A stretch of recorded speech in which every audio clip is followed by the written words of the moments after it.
नमस्कार, स्वागत है आपका। मैं हूं आपके साथ सुमित गुप्ता। बुलेटिन की शुरुआत में बड़ी खबर है। दौसा पुलिस ने बड़ा दावा किया है। कहा है अनमोल के किडनैपर्स की पहचान हो गई है। अनमोल के अपहरण में 5 से 6 लोग शामिल थे।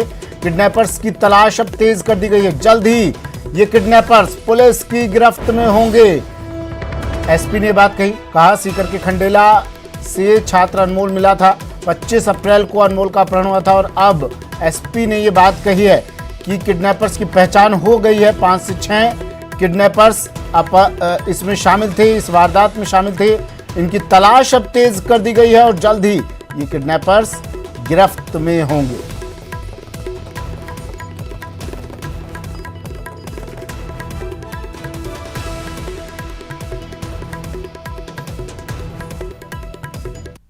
तो पुलिस का प्रयास रहा, शुरू से ही बहुत अच्छा रहा। मेरे फ़ोन करने के तुरंत बाद ही पुलिस 5 मिनट के अंदर सक्रिय हो गई। उसके बाद में बांदीकुई में एसपी साहब भी पधारे, डीएसपी साहब भी पधारे, जो भी आला अधिकारी हैं वो पधारे हैं। उसके बाद में आईजी साहब भी बांदीकुई में पधारे हैं, उन्होंने आकर के पूरी सिचुएशन की जानकारी ली है। उसके बाद आज सुबह 11 साढ़े 11 बजे कलेक्टर साहब भी इस जानकारी के लिए आए हैं और पूरा प्रशासन की तरफ से मुझे पूरा सहयोग मिला है। जितनी मुझे उम्मीद थी उससे कई गुना मुझे प्रशासन ने सहयोग दिया है। दोपहर करीब 1 बजे Anmol Arora son of Shri Manish Arora college से अपने घर जा रहा था। घर के पास में एक बेलेनो कार में सवार 5 बदमाशों ने उसका अपहरण कर लिया। पुलिस के लिए ये एक चुनौतीपूर्ण कार्य था। हमने हमारे एडिशनल एसपी साहब लालचंद जी कायल के नेतृत्व में एसआईटी का गठन किया। आशीष मेरे सहयोगी हमारे साथ फोनलाइन पर जुड़ गए हैं दौसा से। आशीष, एसपी साहब की बाइट सुन रहे थे अभी। वो कह रहे हैं पुलिस के लिए एक चुनौतीपूर्ण कार्य था। तो चुनौती आपने पूरी तो की नहीं, किडनैपर्स तो खुद छोड़ कर गए हैं उसे। एसपी ने प्रेस कॉन्फ्रेंस की है और उसके आधार पर उन्होंने बताया कि जो अनमोल अरोड़ा था उसने ही होटल संचालक के फोन से अपने पिता को फोन किया है और उसके बाद में पुलिस एक्टिव हुई है।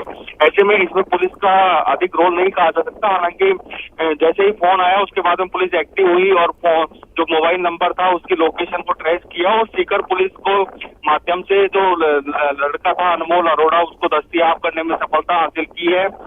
4 से 5 किडनैपर बताए जा रहे हैं। हालांकि खास बात यह है कि जो किडनैपर्स थे उन्होंने 4 दिनों तक अनमोल अरोड़ा को किसी प्रकार से टॉर्चर नहीं किया, ना पैसा मांगा गया, ना उनके परिजनों से पैसा मांगा गया और अनमोल अरोड़ा को खंडेला के एक होटल में रखा गया है।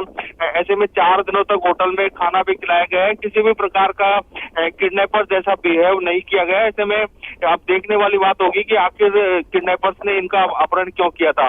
पुलिस ने कुछ लोगों को आइडेंटिफाई किया है। उनकी तलाश के लिए पुलिस की टीमें रात भर दबिश दे रही थी, क्योंकि जैसे ही किडनैपर्स को यह पता लग गया था कि अनमोल अरोड़ा ने होटल संचालक की मोबाइल से अपने पिता को फोन कर दिया है, उसके बाद में जो किडनैपर्स हैं वो होटल से फरार हो गए और उसके बाद में सीकर पुलिस और दौसा पुलिस अब तलाश कर रही है। लेकिन अभी तक जो किडनैपर्स थे, जो 5 से 6 उनकी संख्या बताई जा रही है, उनका अभी तक पता नहीं लग सका है। जैसे ही किडनैपर्स का पता लगेगा तब वास्तविक स्थिति सामने आएगी कि आखिर उन्होंने किडनैप क्यों किया था। क्योंकि ना तो उन्होंने पैसा मांगा, ना फिरौती मांगी, ना बच्चे को टॉर्चर किया, ना किसी भी प्रकार की कुछ भी नहीं किया और इसको खाना भी खिलाया, होटल में भी रखा। ऐसे में पूरा मामला तब खुल पाएगा जब किडनैपर्स पुलिस की पकड़ में आएंगे। अनमोल ने क्या कुछ बताया? किडनैपर्स की पहचान अनमोल ने कुछ बताई? अनमोल का कहना है कि जो किडनैपर्स थे उनमें से वो किसी को भी नहीं जानता है।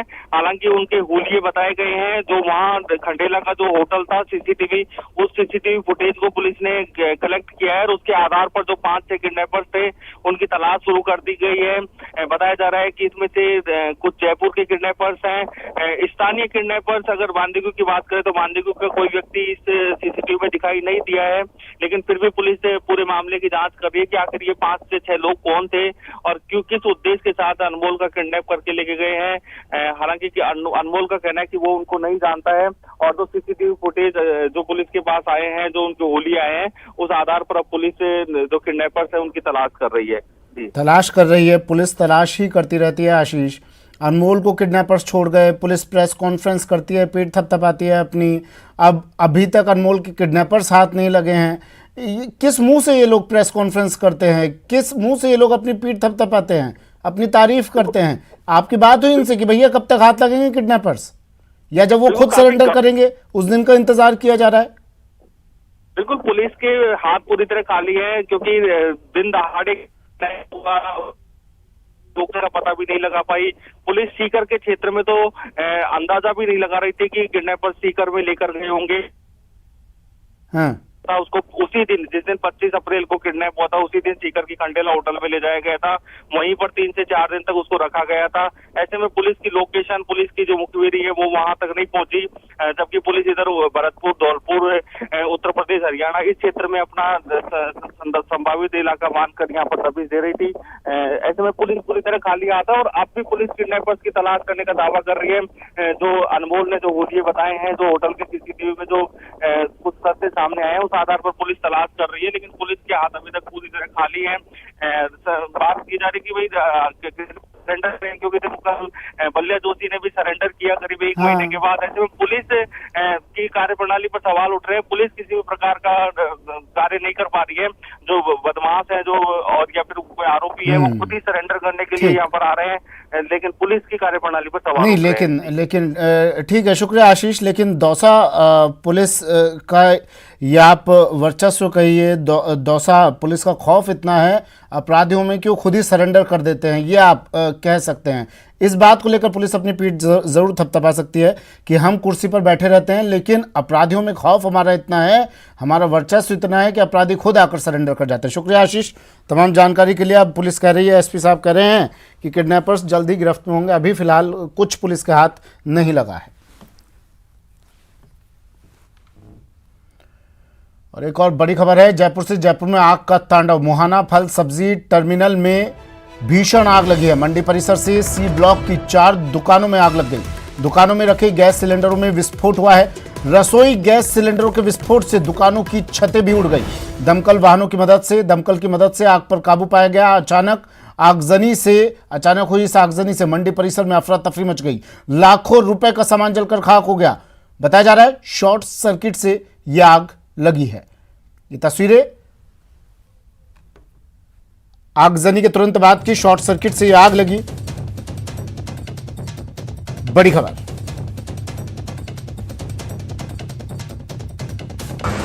मुहाना सब्जी मंडी में लगी भीषण आग।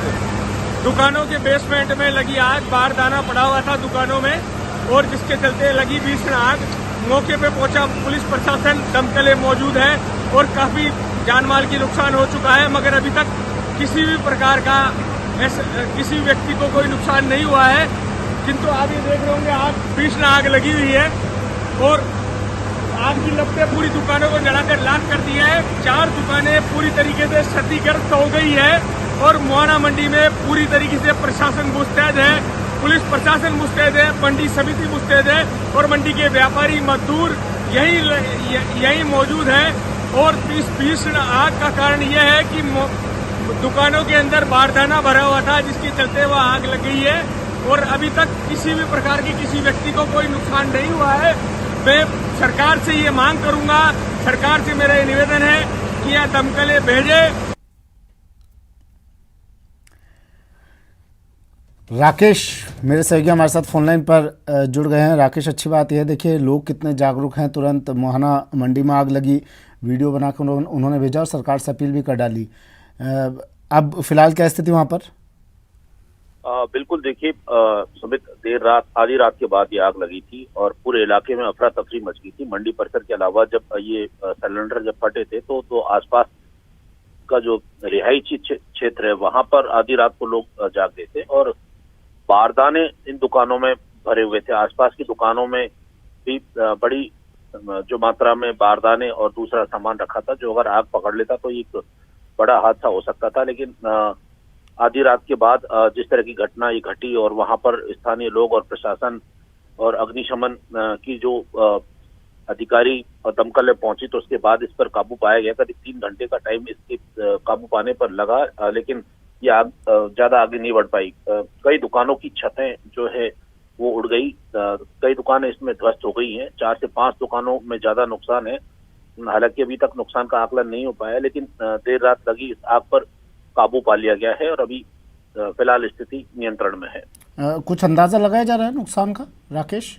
हाँ बिल्कुल, जिस तरीके से जो हम वहाँ व्यापारी हैं उनसे बात हुई, उनका कहना है कि जो दुकान है उनके अंदर काफी सामान रखा था, उनके दस्तावेज रखे थे, कुछ दुकानों में गल्ला भी रखा था क्योंकि बड़े ये आड़तियों की दुकान है और इनमें जो बारदाना रखा था और लंबी बड़ी इन दुकानों का साइज बहुत बड़ा है, इनमें काफी माल रखा था। तो माल का एशिया की सबसे बड़ी मंडियों में गिनती होती है मोहाना मंडी की। राकेश, क्या जब यह आग लगी उस वक्त पर यहाँ पर कोई किसान या आड़ती या कोई व्यापारी तो मौजूद नहीं था ना? बिल्कुल, यहाँ से चूंकि इस मंडी में काम 24 घंटे चलता है, दूर दराज के जो व्यापारी हैं, किसान हैं, वो यहाँ पर पहले से जमा होते हैं। लेकिन जिन दुकानों में आग लगी थी उन दुकानों के जो व्यापारी हैं दुकान बंद करके जा चुके थे। सामने जो किसान प्लेटफॉर्म था जहाँ पर किसान रुके होते हैं, उनको जब तो आग लगने की घटना का पता चला तो उन्होंने वहां से दूरी बना ली और दूर निकल के, इसी से हादसा या जनहानि नहीं हो पाई। अन्यथा ये आग और इतनी भयंकर थी, इसमें जो धमाके हुए थे उससे बड़ा नुकसान होने की आशंका थी। जी, शुक्रिया राकेश तमाम जानकारी के लिए। राकेश शर्मा मेरे सहयोगी जयपुर से फोन लाइन पर जुड़े और ये तस्वीरें आप तक पहुंचा रहे थे। उस वक्त की तस्वीरें। अब आग पर काबू पा लिया गया है। शॉर्ट सर्किट के कारण ये आग लगना बताया जा रहा है। लाखों रुपए का सामान जलकर खाक हो गया। वहां मौजूद किसानों ने, आड़तियों ने, व्यापारियों ने तुरंत दमकल को सूचना दी। दमकल की गाड़ियां मौके पर पहुंची और आग पर काबू पाया गया। मोहाना फल सब्जी टर्मिनल में भीषण आग। और एक और बड़ी खबर उदयपुर से। उदयपुर के वन क्षेत्र में आग का तांडव देखने को मिला। आर्मी एरिया की पहाड़ियों पर यह आग लगी। बढ़ती आग से जिला प्रशासन भी चिंतित नजर आया। आग बुझाने की कोशिश में आर्मी के जवान जुट गए हैं। आज भी हेलीकॉप्टर की मदद ली जाएगी।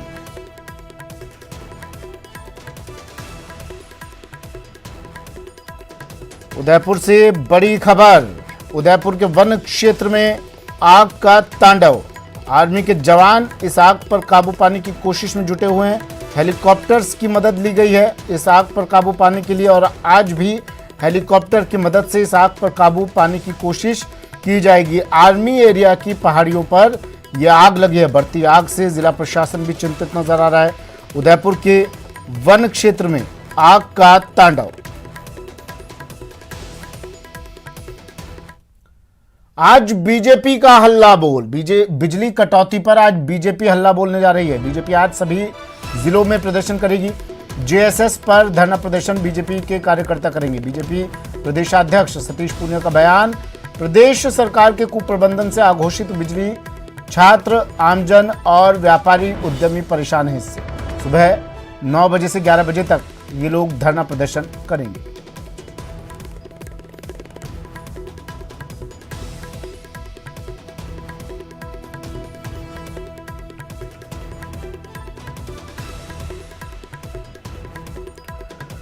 बिजली कटौती पर बीजेपी का हल्ला बोल। जेएसएस पर धरना प्रदर्शन करेंगे बीजेपी कार्यकर्ता। सतीश पूनिया बीजेपी प्रदेशाध्यक्ष ने कहा, प्रदेश सरकार के कुप्रबंधन से अघोषित बिजली कटौती जिसकी वजह से छात्र, आमजन और व्यापारी उद्यमी सभी परेशान हैं। सुबह 9 बजे से 11 बजे तक ये धरना प्रदर्शन किया जाएगा। बीजेपी आज सभी जिलों में प्रदर्शन करेगी। बिजली कटौती को लेकर, बिजली संकट को लेकर बीजेपी लगातार हमलावर है प्रदेश सरकार पर, कांग्रेस पर। और आज बीजेपी प्रदर्शन करने जा रही है, हल्ला बोल करने जा रही है बिजली कटौती को लेकर। सभी जिलों में ये प्रदर्शन किया जाएगा। प्रदेशाध्यक्ष सतीश पूनिया ने कहा कि कुप्रबंधन से, प्रदेश सरकार के कुप्रबंधन से छात्र, आमजन और तमाम लोग परेशान हैं और इसलिए ये आवाज़ हम बुलंद कर रहे हैं उनकी। बाबूलाल धायल मेरे सहयोगी हमारे साथ जयपुर से फोन लाइन पर जुड़ गए हैं। बाबूलाल, बीजेपी का हल्ला बोल क्या रहने वाला है?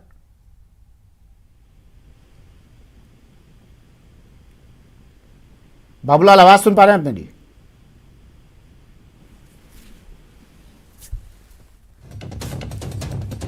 बीजेपी आज प्रदर्शन करेगी, सभी जिलों में प्रदर्शन किया जाएगा। जेएसएस पर धरना प्रदर्शन बीजेपी कार्यकर्ता करेंगे। प्रदेशाध्यक्ष सतीश पूनिया ने कहा कि अघोषित बिजली कटौती से तमाम लोग परेशान हैं, प्रदेशवासी परेशान हैं और उनकी आवाज बीजेपी आज उठाएगी। सुबह 9 बजे से 11 बजे तक ये धरना प्रदर्शन किया जाएगा।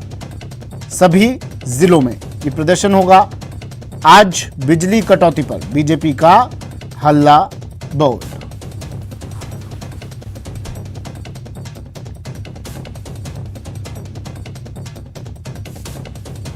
बाबूलाल धायल मेरे सहयोगी हमारे साथ जुड़ गए हैं। बाबूलाल, बीजेपी का हल्ला बोल बिजली कटौती को लेकर क्या रहने वाला है आज? जी, प्रदेश भर में आज बीजेपी हल्ला बोल करेगी सरकार के खिलाफ और 9 बजे से लेकर 11 बजे तक बीजेपी के तमाम नेता कार्यकर्ता उनके आसपास जो भी जीएसएस है वहां पर जाएंगे, धरना देंगे और सरकार के बिजली कटौती के विरोध में प्रदर्शन करेंगे और सरकार से मांग करेंगे कि इस वक्त जो है बिजली कटौती ना की जाए। जहां भी कमी है उसको पूर्ति करने की कोशिश करें। जहां से भी आप बिजली खरीद सकते हैं उसको खरीदें। गुलाब चंद कटारिया ने आरोप लगाया है कि सरकार की जो क्रेडिट है वो खत्म हो गई है, इसलिए बिजली उधार नहीं मिल रही है और इस वजह से समय रहते सरकार ने कदम नहीं उठाए, इसलिए पूरे राजस्थान में बिजली की कटौती हो रही है, आमजन परेशान हो रहा है। और ये वक्त जो है इम्तिहान का वक्त है, छात्रों को परीक्षाएं देनी पड़ रही है। बिजली कटौती होने से उनकी तैयारी पर बहुत बुरा असर पड़ रहा है। किसान परेशान है और जो उद्योग धंधे हैं वो सही नहीं चल पा रहे हैं। आमजन परेशान हो गया है इस कटौती से। तो सरकार को समय रहते कदम उठाने चाहिए थे, सरकार ने नहीं उठाए। इसकी वजह से आमजन को सरकार की गलती का खामियाजा उठाना पड़ रहा है।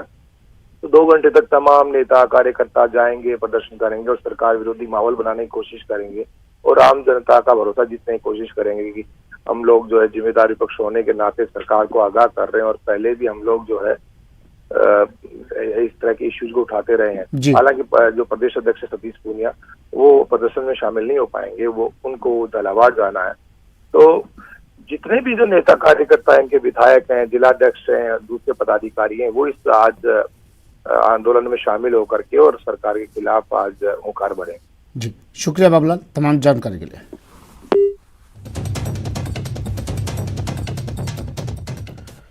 मुख्यमंत्री अशोक गहलोत की आज अहम बैठक होने वाली है। ऊर्जा, जलदाय, डीएमएनआर और गोपालन के मुद्दों पर बैठक होगी। मुख्यमंत्री अशोक गहलोत समीक्षा बैठक लेंगे।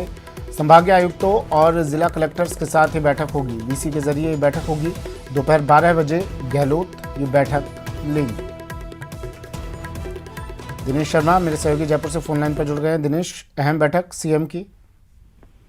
आप बिल्कुल सुमित, देखिए मुख्यमंत्री कल ही अपने 4 दिन के दौरे से लौटे हैं मुंबई से और आते ही आज एक बड़ी बैठक रखी है। सभी संभागीय आयुक्तों के साथ और जिला कलेक्टर्स के साथ समीक्षा करेंगे मुख्यमंत्री। वीसी के जरिए दोपहर 12 बजे ये बैठक होगी और खासतौर से ऊर्जा, जलदाय, गोपालन, डीएमएनआर इन विषयों को लेकर चर्चा इस बैठक में की जानी है। देखिए बिजली अभी बड़ा विषय है। जिस तरीके से प्रदेश में बिजली संकट गहराया हुआ है और कटौती जो है वो की जा रही है, सभी संभाग मुख्यालय, जिला स्तर, सभी स्तरों पर जो है वो कटौती हो रही है। तो ये बड़ा चिंता का विषय है सरकार के लिए भी, क्योंकि आने वाले दिनों में किस तरीके से स्थिति सुधरेगी उसे लेकर जो है वो चर्चा इस बैठक में की जाएगी। इसके साथ ही गर्मी जो है वो बढ़ती जा रही है, उसी के साथ ही पेयजल का संकट जो है वो भी बढ़ता जा रहा है। जगह जगह प्रदर्शन भी देखने को मिल रहे हैं पानी को लेकर। तो किस तरीके से हर व्यक्ति तक पानी पहुंचे, हर गांव ढाणी तक पानी पहुंचे, किस तरह व्यवस्था की जाए, इस मुद्दे को लेकर भी जो है वो बैठक में चर्चा होगी। गोपालन को लेकर चर्चा जो है वो रखी गई है, क्योंकि ठीक है, शुक्रिया दिनेश तमाम जानकारी के लिए।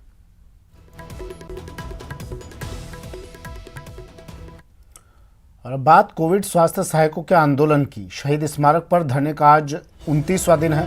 आज से 5 सीएचए क्रमिक अनशन भी करेंगे। कई जिलों से सीएम को 500 पोस्ट कार्ड भी भेजे जाएंगे। सीएचए का आंदोलन 29वां दिन आंदोलन का 1 तारीख से लगातार आंदोलनरत हैं सीएचए और आज उनके धरने का 29वां दिन है। 5 सीएचए आज से क्रमिक अनशन भी करेंगे और कई जिलों से सीएम को 500 पोस्ट कार्ड भी भेजे जाएंगे। कोविड स्वास्थ्य सहायकों का आंदोलन।